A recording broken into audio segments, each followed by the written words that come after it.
나누시겠습니다. 오늘 이 설교를 통하여 우리 교회와 또 내 개인에게 말씀하시는 주님의 온유한 음성을 들으시는 행복한 시간 되시기를 주님의 이름으로 축원드립니다. 시편 강의이기 때문에 제가 시 한 편 낭송하고 말씀을 시작하려고 합니다. 배경음악 준비되어 있습니까?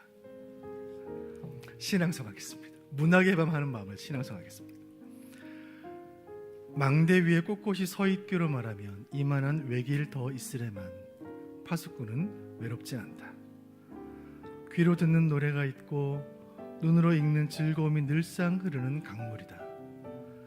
나팔 부는 일로 권태를 이기며 스스로 더 힘을 받아 사람들을 일깨우느라 나팔수는 멋진 소리를 낸다. 그래서 파수꾼은 혼자가 아닌 전능자와 함께하고 더불어 모든 이와 함께해서 어제도 오늘도 그리고 내일도 마냥 노래의 세상이다. 아멘 할 필요는 없습니다. 시이기 때문에. 자, 이 시의 제목은 파수꾼의 노래라는 시이고 시를 쓰신 분이 김순권 시인인데 이분은 목사님이세요. 목사님이면서 시인이세요. 이 시는 파수꾼의 어떤 외로운 사명, 무엇인가를 지키는 자로서의 고도 그리고 기쁨을 함께 담은 아주 아름다운 시입니다. 무엇인가를 지키는 자의 시, 파수꾼의 노래죠. 여러분, 무엇인가를 밤새도록 지켜보신 적이 있습니까? 아기를 키우는 엄마는 아픈 아기 곁에서 밤을 새우는 것이죠. 아픈 부모님을 간호하는 자녀들은 병상에서 밤을 새울 때가 있습니다. 대한민국 남자라면 군대 시절에 보초를 서며 파수꾼의 경험을 한 번쯤은 하게 되는 것이죠. 성경에 여러 파수꾼들이 있는데 엘리야는 파수꾼이었어요. 바알의 우상으로부터 그 땅을 지키기 위해 갈멜산에 오른 것이죠. 하박국도 파수꾼이었습니다. 역사의 혼돈 속에서 그 민족을 지키기 위해 성의 망루 위에 올랐죠. 노아도 파수꾼이죠. 홍수의 심판 가운데 하나님의 뜻을 구하기 위해 방주에 올랐습니다. 구약 시편 가운데 파수꾼이 부른 노래가 있으니 오늘 본문인 시편 130편입니다. 오늘 설교의 제목 파수꾼의 노래예요. 이 시편 130편은 가장 사랑받는 시편 가운데 하나예요. 교회 역사의 역사적인 위대한 인물들이 이 시편을 사랑했습니다. 고대의 큰 스승이었던 어거스틴은 그의 생애가 마감될 즈음에 임종 직전에 병에 걸려 투병 생활을 했는데 그때 시편 130편을 벽에 붙여놓고 날마다 그 말씀을 묵상했다고 합니다. 4절 말씀, 사유하심이 주께 있음은 주를 경외케 하심이니이다. 어거스틴은 인생의 마지막 순간에 시편 말씀 묵상하며 하나님 품에 안겼어요. 그것이 130편이에요. 위대한 종교개혁자 마르틴 루터는 시편 130편 이 시를 묵상하던 중에 하나님의 죄사함의 은혜를 깊이 깨닫고 그 은혜가 너무 커서 이 시편으로 찬송가를 지었습니다. 그 찬송가가 500년이 지나 지금까지도 성경에 남아 전 세계 크리스찬들의 애창곡이 되고 있는 363장 내가 깊은 곳에서라는 찬양이에요. 감리교의 창립자인 요한 웨슬레는 어느 날 런던의 한 교회 집회에 참여했는데 그날 찬양대가 부른 찬양이 시편 130편 찬양 내가 깊은 곳에서 그 찬양을 부른 거예요. 그 찬양을 듣고 하나님의 은혜를 경험하고 회심하게 되죠. 그리고 웨슬레는 그 이후로 전 세계를 다니며 수많은 영혼들의 복음을 전해 수많은 영혼을 구원한 전도자를 살게 되었습니다. 그를 변화시킨 찬송이 시편 130편 내가 깊은 곳에서예요. 이 시편 130편의 저자는 분명하지는 않습니다. 그러나 시의 흐름 가운데 시인에게 일어난 변화는 분명해요. 시가 시작될 때 시인의 영혼은 깊고 어두운 밑바닥에 던져져 있었습니다. 그러나 그 낮은 곳에서부터 조금씩 회복되며 하나님께 가까이 나아가고 있죠. 이 과정 가운데 하나님께서 말씀하시고 만나주시고 회복하시는 은혜를 이 시인은 경험하게 되죠. 시인은 깊은 절망 가운데 이 노래를 시작했지만 노래하는 중에 회복이 시작되었고 그 노래는 애가에서 찬송으로 바뀌고 슬픔의 노래에서 환희의 송가로 변했고 마침내 시가 끝날 무렵에는 세상을 향하여 하나님을 신뢰할 것을 온 열방을 향해 선포하고 있습니다. 여러분, 우리가 시편을 묵상하고 있는데 시편에 수록된 시는 사람이 지은 시가 아니라 성령께서 기록하신 하나님의 말씀이에요. 이 시편에 수록된 시들은 반짝 인기를 끌다가 잊혀지는 유행가가 아니고 영원히 변치 않는 진리의 말씀이에요. 시편의 시들은 사람을 감동시키는 문학이 아니라 사람을 변화시키는 능력인 줄로 믿습니다. 바라기는 이 시간 시편 130편을 통하여 시인이 경험한 하나님을 우리도 경험하고 시인이 만난 하나님을 우리도 만나는 은혜 주시기를 바랍니다. 오늘 시인이 부르는 이 노래 시편 130편은 시인이 주님께 올려드리는 세 가지 기도요, 찬양이요, 간구를 담고 있습니다. 그 세 가지 간구를 차례로 살펴보면서 이 시를 함께 나누도록 하겠습니다. 첫 번째 간구는 시편 130편의 시인이 간구하고 있는 첫 번째 기도는 이것입니다. 주님께 기도합니다. 같이 읽어보시죠. 시작. 주님께 기도합니다. 자, 시편 130편 1절 말씀을 다 같이 한번 읽어보겠습니다. 시작. 여호와여, 내가 깊은 곳에서 주께 부르짖었나이다. 아멘. 한글 어순으로 보면 여호와여 내가 깊은 곳에서라고 순서가 되어 있지만 이 시를 원문으로 읽으면 깊은 곳에서가 이 문장의 제일 첫머리에 있습니다. 깊은 곳에서. 시편 130편은 깊은 곳에서라는 말로 시가 시작이 돼요. 그래서 이 깊은 곳이라는 말이 이 시를 상징하는 단어가 되었고 찬송가 363장 내가 깊은 곳에서라는 찬송이 나오게 된 거예요. 시인은 자신이 처한 고통스러운 현실을 깊은 곳에서라는 은유로 표현하고 있죠. 이 130편 1절을 다른 번역 성경들을 보니까 이 깊은 곳에서라는 말을 다른 말로 번역을 하고 있는데 공동 번역 성경은 깊은 구렁 속에서라고 번역하고 있고 현대인의 성경은 절망의 늪에서라고 번역합니다. 또 새 번역 성경은 깊은 물 속에서라는 말을 번역해요. 깊은 곳, 깊은 수렁, 깊은 절망, 깊은 물 속이라는 의미예요. 이 깊은 곳, 깊은 물이라는 이 은유가 구약 여러 본문에서 고통과 혼돈을 상징하는 단어로 쓰이고 있는데 예를 들면 시편 18편 4절을 보시면 이렇게 되어 있습니다. 불의의 창수가 나를 두렵게 하였다. 불의 창수, 물이라는 뜻이죠. 40편 2절을 보시면 나를 기가 막힐 웅덩이와 수렁에서 끌어올리신다. 42편 7절을 보시면 모든 파도와 물결이 나를 휩쓸었다. 인생의 고통, 힘든 순환을 뜻하는 말로 물, 파도가 사용되는 것이죠. 요나 선지자의 경우는 하나님께 불순종하다가 실제로 바다에 빠지게 되는데 바다에 빠졌던 그 사건은 그의 신앙과 인생이 깊은 바다, 깊은 곳에 떨어진 것과 같은 상징적인 의미를 가졌습니다. 요나서 2장 3절 제가 읽어드립니다. 주께서 나를 깊음 속 바다 가운데 던지셨으므로 바다에 빠졌다는 말이죠. 여러분, 바다는 얼마나 깊을까요? 세상에서 가장 깊은 바다는 마리아나 해구라는 곳인데 최저 깊이가 바다 깊이가 1만 1,000m예요. 1만 1,000m. 지구상에서 가장 높은 봉우리는 에베레스트 봉우리가 8,848m이니까 그 에베레스트 산을 통째로 넣고도 수천 미터가 남는 곳이 그 깊은 바다예요. 바다의 깊이는 상상을 초월해요. 그 정도 깊은 바다에 들어가면 아무것도 안 보여요. 왜요? 햇빛이 들어오지 않는 거예요. 저 깊은 바닷속은 상상을 초월하는 큰 무게와 압력으로 짓눌려 있는 곳이에요. 그 깊은 곳에도 물고기가 사는데 그 심해어들은 눈이 없습니다. 뼈가 없어요. 우리가 아는 그 물고기의 모습이 아니에요. 그 깊은 바닷속에 들어가면 도움을 요청할 수가 없어요. 왜요? 그 소리가 물 밖으로 들려오지 않아요. 너무 깊기 때문에. 그곳은 아무런 소리가 들리지 않는 곳이에요. 해변을 뛰어노는 아이들의 노랫소리도 바닷가를 나르는 갈매기 소리도 그 깊은 바다에서는 아무것도 들리지 않아요. 시인은 지금 내가 그 깊은 바다 속에 던져져 있다라고 고백하며 이 노래를 시작하고 있어요. 그 깊은 바다 속에 던져진 것처럼 인생의 무거운 압력으로 영혼과 육체가 억눌리는 것 같은 그 고통 가운데 있는 이것이 시인의 현실이요. 이것이 저와 여러분, 우리의 실존이에요. 누구에게나 인생의 깊은 곳이 있습니다. 우리 모두도, 이 말씀 듣고 있는 우리 모두도 인생의 깊은 바다, 깊은 어두움, 깊은 두려움, 깊은 고민, 깊은 절망에 빠질 수 있는 거예요. 여기서 한 가지 희망적인 사실 한 가지는 시인은 자신의 깊은 바다와 같은 절망 속에 던져져 있다는 사실을 스스로 알고 있고 그 사실을 겸손히 인정하고 있다는 것입니다. 여기에 우리 신앙과 인생의 중요한 교훈이 있습니다. 내가 힘들고 내가 부족하고 내가 아프고 내가 연약하다는 것을 인정하는 것으로부터 회복은 시작되는 거예요. 스펄전 목사님은 이렇게 말씀하셨는데 성도의 삶은 항상 높은 평화와 행복의 삶만 계속된다고 생각한다면 그것은 잘못된 생각입니다. 성도의 삶에는 오를 때와 내려갈 때가 있고 낮이 있고 밤이 있으며 여름이 있고 겨울이 있습니다. 당신이 하나님의 자녀라면 당신의 인생에 많은 변화와 변주가 있을 것을 기대하시길 바랍니다. 지금 시인이 있는 곳은 인생의 내리막이요, 인생의 밤이요, 인생의 겨울이요, 인생의 신면이에요. 자, 그렇다면 그곳에서 시인은 무엇을 하고 있을까요? 자, 2절 말씀 보겠습니다.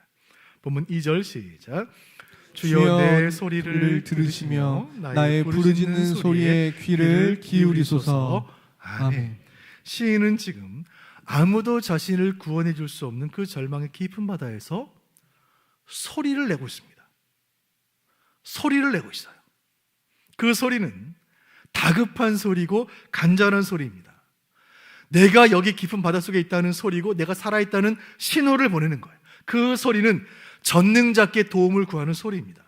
아무도 그의 소리를 들을 수 없고 아무도 그에게 손을 내밀어 줄 수 없는 그곳에서 시인은 간절하게 주님께 부르짖는 거예요. 주여 내 소리를 들으소서. 나는 힘이 없고 나는 지혜가 없나이다. 나는 할 수 없나이다. 강한 자와 약한 자 사이에 나를 도우시리 주님밖에 없사니 주여 내 소리를 들으소서. 우리 2절 다시 보였어요. 2절. 여러분 2절 다시 자세히 보시면 시인의 간구를 자세히 보시면 응답해달라는 기도를 하고 있지 않아요. 내 뜻대로 되게 해달라는 그런 기도를 하는 것이 아닙니다. 시인의 외침은 한 가지예요. 내 소리를 들으소서. 내 소리를 들으소서. 바다 깊은 곳에서 나를 건져주소서, 나를 구원하소서 기도하지 않고 그저 내 소리를 들어주소서 외치고 있는 것입니다. 여러분 이 간구는, 시인의 간구는 하나님이 누구신지를 바로 깨닫고 있는 하나님의 성품에 대한 바른 이해에서 나온 적실한 외침이에요. 예레미야 29장 12절 제가 읽어드리겠습니다. 하나님은 누구신가? 예레미야 말씀 제가 읽습니다. 너희가 내게 부르짖으며 내게 와서 기도하면 내가 너희들의 기도를 들을 것이요. 여러분 하나님 누구십니까? 부르짖는 기도를 들으시는 분이에요.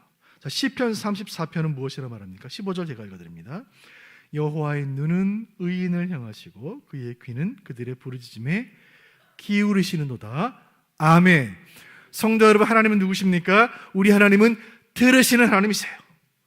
사랑하는 수원국의 교우 여러분, 하나님이 들으시면 되는 줄로 믿으시길 바랍니다. 하나님이 들으시면 되는 거예요. 인생의 바다 그 끝이 보이지 않는 심해에서 신음처럼 흘러나오는 저와 여러분의 기도 소리를 누구도 들을 수 없지만 가장 높은 곳에 계시는 하나님께서 지금도 듣고 계시는 줄로 믿으시기를 바랍니다. 주변이 아무리 시끄러워도 엄마 귀에는 아기의 울음소리가 또렷이 들리는 거예요. 세상이 아무리 소란스럽고 전쟁과 난리의 소리로 세상이 아무리 시끄러워도 우리의 아버지 되시는 하나님께서 자녀된 우리의 신음소리에도 응답하시는 줄로 확신합니다. 살다 보면 부부간에 싸울 일도 있죠. 살다 보면 부부간에 말다툼 할 수도 있습니다. 말다툼 한 번으로 갈라서는 부부는 없어요. 그러나 진짜 부부 사이의 진짜 위기는 대화가 멈추는 거예요. 아무 말 하지 않으면 진짜 위기예요. 사랑하는 여러분, 인생에 문제가 없는 사람은 없습니다. 그렇다면 중요한 질문은 이것입니다. 인생의 문제 앞에서 나에게는 이 문제 해결할 방법이 없는 것을 인정하며 우리는 하나님 앞에 소리내어 기도하고 있습니까? 여러분 기도하고 있습니까? 기도의 응답은 하나님 주권에 있는 거예요. 언제 응답될지 어떻게 응답될지는 하나님의 시간과 하나님의 방법에 달린 거예요. 중요한 것은 지금 나는 하나님께 소리내고 있는가. 만일 하나님과 여러분 사이에 대화가 멈춰져 있다면 그것은 여러분 인생의 최대 위기예요. 오늘 시인은 인생의 깊은 바다에서 소리내어 하나님을 부르고 있습니다. 이것이 모든 회복과 반전의 시작이에요. 왜냐하면 그 깊은 바다에 주님이 계시기 때문이에요. 아멘. 시편 139편 8절부터 10절 제가 읽어드리겠습니다. 내가 하늘에 올라갈지라도 거기 계시며 수월의 내 자리를 펼지라도 거기 계시나이다. 내가 새벽 날개를 치며 바다 끝에 가서 거주할지라도 거기서도 주의 손이 나를 인도하시며 주의 오른손이 나를 붙드시리이다. 아멘. 성경은 말합니다. 우리 주님 어디에나 계신다. 언제나 계신다. 이 말씀의 은혜를 붙잡을 때 우리 인생의 깊은 곳에서도 우리 주님 오른손으로 나를 붙드심으로 이 모든 고난을 넉넉히 이겨내고 주와 함께 날아오르게 하실 줄로 믿으시기를 바랍니다. 주님께 기도했던 시인에게 모든 소망의 일들이 시작된 것입니다. 자, 두 번째, 시편 130편에서 간구하고 있는 시인의 두 번째 간구는 무엇인가? 그것은 주님을 기다립니다라는 간구예요. 같이 읽어보겠습니다. 시작. 주님을 기다립니다. 인생의 깊은 바다에서 기도를 시작한 시인의 고백이 5절로 이어집니다. 본문 5절 보겠습니다. 시작. 나 곧 내 영혼은 여호와를 기다리며 나는 주의 말씀을 바라는도다. 아멘.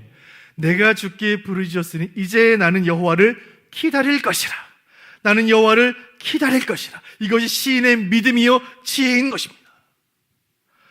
아버지께 원하는 것을 부탁한 아들이 이제부터 할 일은 무엇인가요? 아버지의 응답을 기다리는 것이죠. 하나님께 소리내어 부르짖은 성도가 할 일은 무엇입니까? 이제 하나님의 응답을 기다리는 것입니다. 나는 주의 말씀을 바라는도다 고백했던 시인의 고백처럼 하나님의 입술을 주목하며 주님 무엇이나 내게 말씀하실지 기다리는 거예요. 그 시인의 기다림은 얼마나 간절합니까? 5절 다시 보겠습니다. 5절 말씀 보시면 여호와를 기다리며 말씀을 바라는도다. 기다린다는 단어를 두 번을 반복하는 거예요. 그 간절한 마음은 6절로 계속 이어져 갑니다. 6절 제가 읽어드립니다. 6절입니다. 파수꾼이 아침을 기다림보다 내 영혼이 주를 더 기다리나니 참으로 파수꾼이 아침을 기다림보다 더하도다. 말씀 가운데 기다리나니 기다림보다 더하도다 두 번을 더 반복하는 거예요. 5절에서도 기다린다를 두 번 반복했기 때문에 시인의 기다림은 사중적 강조가 된 거예요. 네 번을 강조하는 거예요. 시인은 말합니다. 내가 여호와를 기다리는 이 간절한 마음은 파수꾼이 아침을 기다리는 그 마음보다 더 강하다. 여기에 파수꾼이라는 시어가 등장하는데 이 파수꾼의 이미지가 130편 전체를 지배합니다. 시인은 자신을 파수꾼으로 묘사해요. 여러분, 이 가운데 군필자이신 남자 성도님들은 군 생활 중에 야간 근무 서던 생각들이 나실 겁니다. 한겨울이 되어 새벽에 근무를 나가려면 철통같이 무장을 하는 것이죠. 스타킹도 신고 내복도 입고 온몸을 똘똘 싸매고 나가지만 보초서로 나가면 겨울 칼바람에 순식간에 온몸이 얼어버리는 거예요. 그 한겨울 깊은 밤 동처 근무를 서고 있는 초병에게 단 한 가지 소원이 있다면 그 소원은 무엇일까요? 우리의 소원은 통일일까요? 그 초병의 소원은 한 가지입니다. 빨리 아침이 왔으면 좋겠다. 빨리 해가 떠올랐으면 좋겠다. 그 한 가지 생각만 하는 거예요. 파수꾼은 모두가 잠든 밤에 홀로 깨어있는 사람입니다. 파수꾼은 잠들지 않는 사람이고 파수꾼은 잠들 수 없는 사람이에요. 파수꾼은 온 밤을 하얗게 지새우며 아침이 오기를 간절히 기다리는 사람입니다.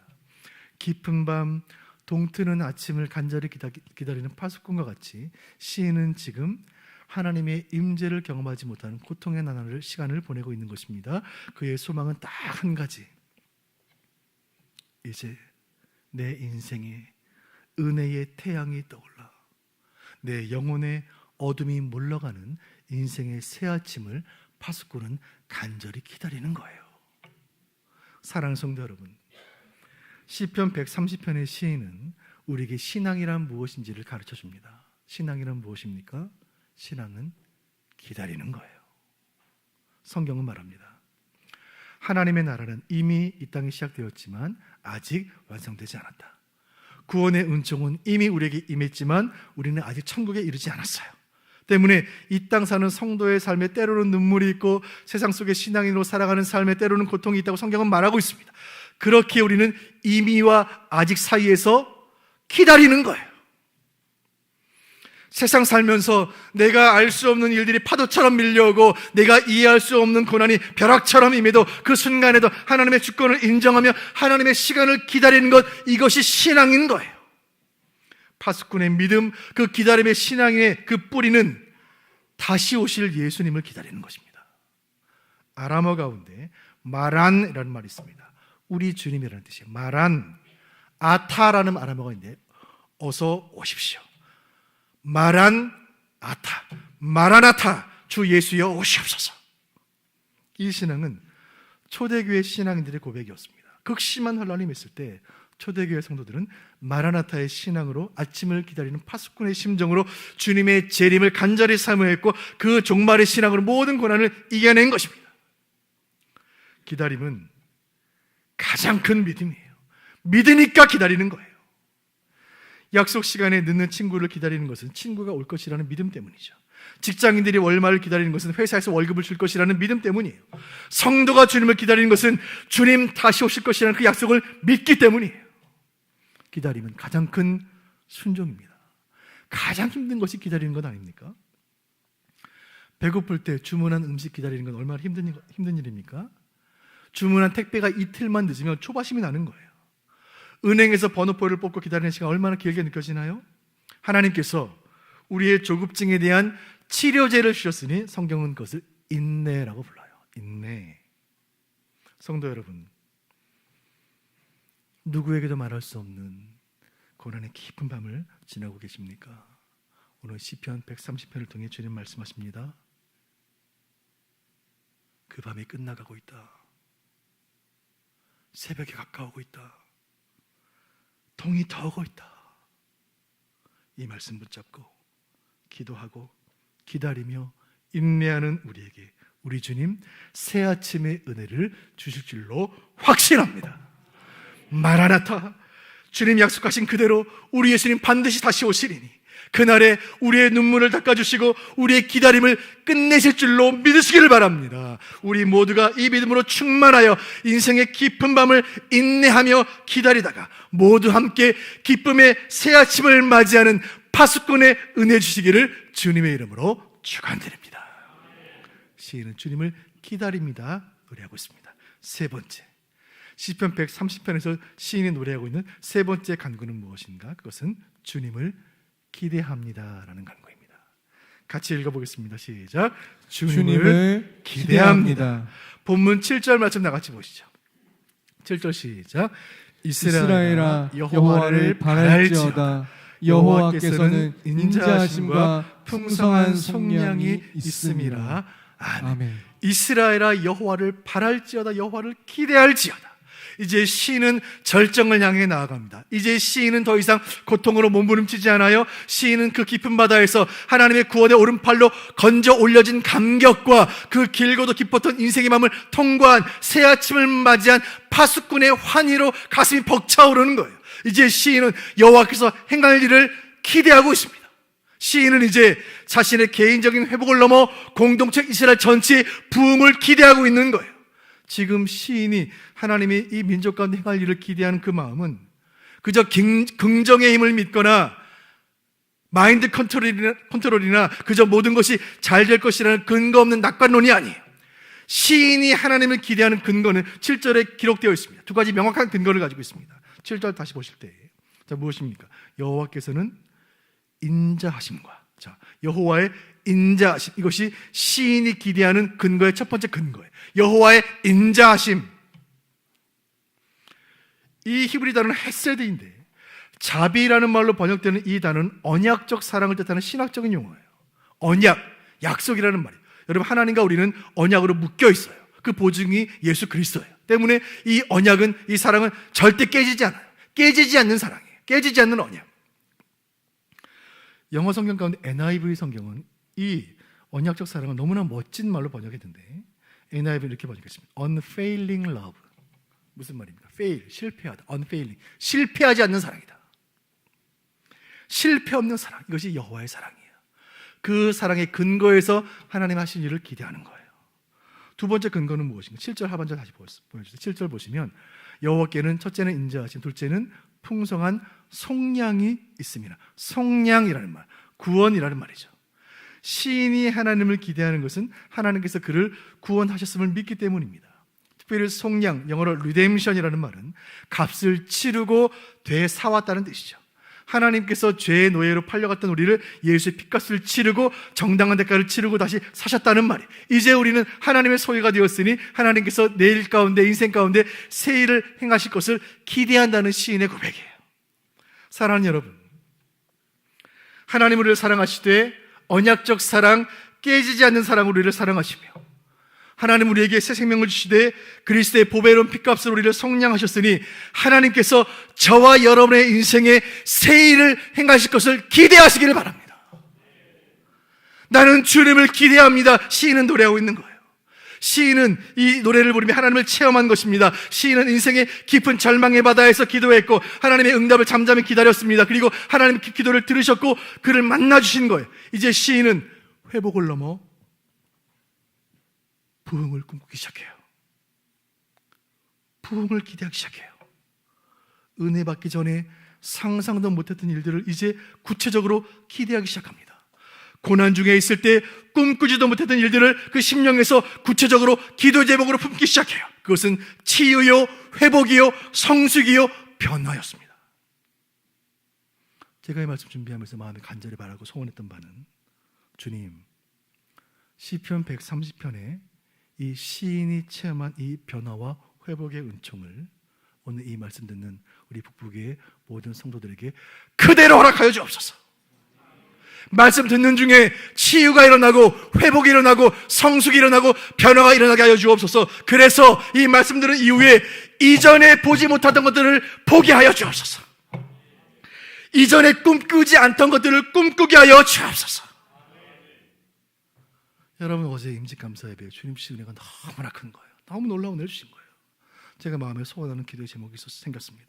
주님, 이제 우리 수원북부교회는 이전에 기대하지 않던 것들을 기대하게 하여 주옵소서. 이제 우리 교회는 이전에 기도하지 않던 것들을 기도하게 하여 주옵소서. 이제 우리는 이전에는 상상도 못하던 것들을 비전으로 품게 하여 주옵소서. 우리 모두가 이 기대와 비전을 품고 한 마음으로 나아갈 때 우리 수원북부교회는 회복을 넘어 부흥으로 나아가는 큰 은혜 주시기를 주님의 이름으로 축원드립니다. 오늘은 시편 130편 말씀을 함께 마무리하면서 말씀을 맺으면서 이 한 외침을 여러분과 함께 나누기를 원해요. 적용의 말씀 제가 읽어드리겠습니다. 어둠이 물러가고 빛이 밝아오도다. 이 말씀은 시편 이사야 60장 2절 말씀을 근거한 말씀인데 제가 한 말이 아니고 종교 개혁자들이 했던 말이에요. 16세기 500년 전 유럽 전체를 뒤덮고 있던 것은 영적인 어둠이었습니다.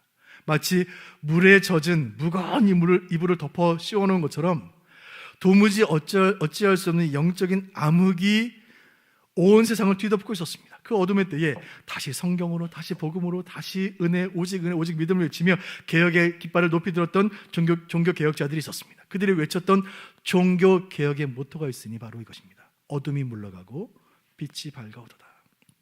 이것은 어둠의 시대에 부름받았던 선지자들이 보았던 환상과 비전이었습니다. 이사야 말씀 제가 읽어드립니다. 60장 2절 우리 같이 보시죠. 보라, 시작. 보라, 어둠이 땅을 덮을 것이며 캄캄함이 만민을 가리려니와 오직 여호와께서 내 위에 임하실 것이며 그의 영광이 내 위에 나타나리니. 아멘. 아멘. 어둠이 온 땅을 뒤덮고 암흑이 열방에 가득할 때 여호와께서 임하시면 영광의 빛을 비추실 것이라는 선지자의 비전, 이것이 바로 파수꾼이 누리는 은혜인 줄로 믿으시기를 바라요. 긴 밤을 끝까지 견딘 파수꾼은 가장 먼저 아침을 보게 됩니다. 이것이 목숨을 걸고 중세 로마 교회와 싸웠던 종교 개혁자들이 누렸던 은혜요. 이것이 인생 깊은 바다에서 기도하며 기다리며 기대한 성도들에게 하나님이 약속하신 은혜요. 가장 먼저 아침을 보는 거예요. 여러분, 기도하며 온 밤을 보낸 성도는 이른 새벽에 가장 먼저 응답을 받을 줄로 믿으시길 바라요. 이 은혜는 잠들어 있는 자들은 경험할 수 없는 은혜예요. 기다리지 못하고 인내하지 못한 자들 알 수 없는 은혜인 것입니다. 찬바람을 견디며 긴 밤을 지샌 사람들, 오직 파수꾼들에게만 허락된 그 은혜를, 오직 이 말씀을 붙드는 저와 여러분에게 주님 허락해 주실 줄로 믿으시길 바랍니다. 내일부터 시작되는 한 주간 우리 인생의 밤이 계속될지라도, 우리 영혼이 깊은 바다에 여전히 머물지라도 우리 모두는 파수꾼의 노래를 함께 부르는 신앙인들 되기를 간절히 소원합니다. 그 노래는 생명의 노래요, 소망의 노래요, 눈물의 노래요, 비전의 노래가 될 것이니 그 노래를 함께 부르는 중에 우리 모두에게 눈부신 새 아침을 맞는 그 은혜 주실 줄로 믿으시기를 바랍니다. 이 마음의 소원을 다 함께 찬양하기 원하는